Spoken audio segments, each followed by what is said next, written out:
You ready? And action. Hello. What I'm about to say to you, I said for the first time on August 31st, 1994. The meeting was intended and expected to be about things such as compliance, reviewing legal requirements, how we're doing, what we have to do to keep our skirts clean, and so forth. It turned out to be much more. What if Interface became the first industrial company in the world to achieve sustainability? Imagine the favorable reaction of the marketplace, not to mention the example we would set. Well, here we are 15 years down the pike, and I think the thing that I am most proud of is the buy-in of our people. I know that they weren't expecting anything like what I said to them. They were probably thinking about compliance and how do we keep our skirts clean and can we put some nice green ribbons on what we're doing and maybe get some nice ads. But I really don't know what people were thinking. I do believe that they were stunned by what I had to say and the way I challenged them to lead our company to this mystical place called sustainability, which nobody knew the meaning of at the time. I have this mental image of a mountain to climb, a mountain that's taller than Everest and infinitely more difficult to scale. The name of the mountain is sustainability, and we are only on the lowest slopes of this mountain, but we know the way to the top. I spoke out to our people at every opportunity, plant meetings, sales meetings, and truly it's been one mind at a time. And that is an amazing fact that one mind at a time, 3,000 people have bought into a vision and internalized it into their own way of thinking and carried it home and into the community as well.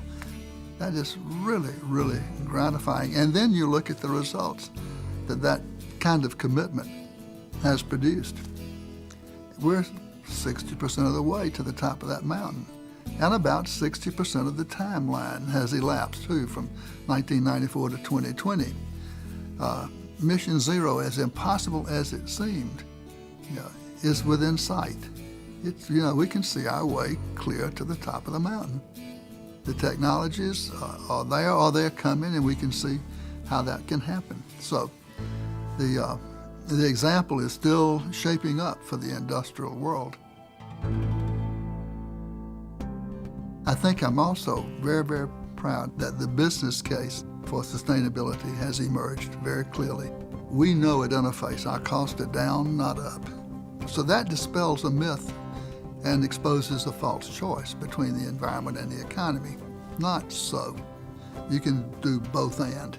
Our products, but through the inspiration of biomimicry and the wellspring of innovation that has come out of the idea of sustainable design, the lens of sustainable design, has made our products better than ever. And then, as I've said so many times, the goodwill of the marketplace is astonishing. There is no amount of slick advertising at any cost that we could have done that would have created the goodwill that this effort has created. I mean, you're talking about authenticity at its very, very best. This is a better way to make a bigger profit, and a more legitimate one at that, and it's coming not at the expense of future generations and not at the expense of the earth.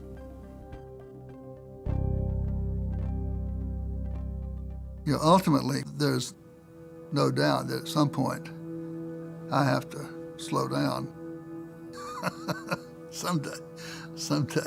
I have to be thinking ahead to that day when I can no longer do this. But in the meantime, we have this thing called RAISE that is the consulting arm of the company that we created to respond when other companies ask us, how you do this? And a wonderful anecdote around that. One of Jim Hartsfeld, who runs RAISE, one of his first clients was a big multinational food company that sent 15 people to LaGrange, Georgia, top management people, one woman in the group. and she was head of global engineering. This woman did not want to be there. She did not understand why they would come to a carpet mill in Georgia, of all places, of all things, to learn about sustainability. What could they possibly learn from us?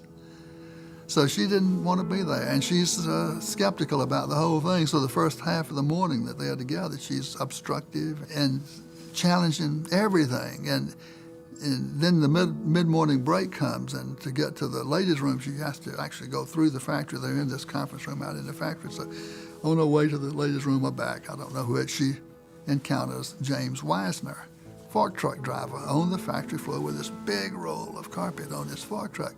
And she stops him, and she says, "What do you do here?" Sort of in that tone of voice.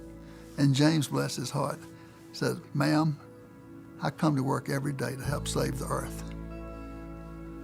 She was just stunned by that. So she started drawing him out. You know, what do you mean, da-da-da-da-da.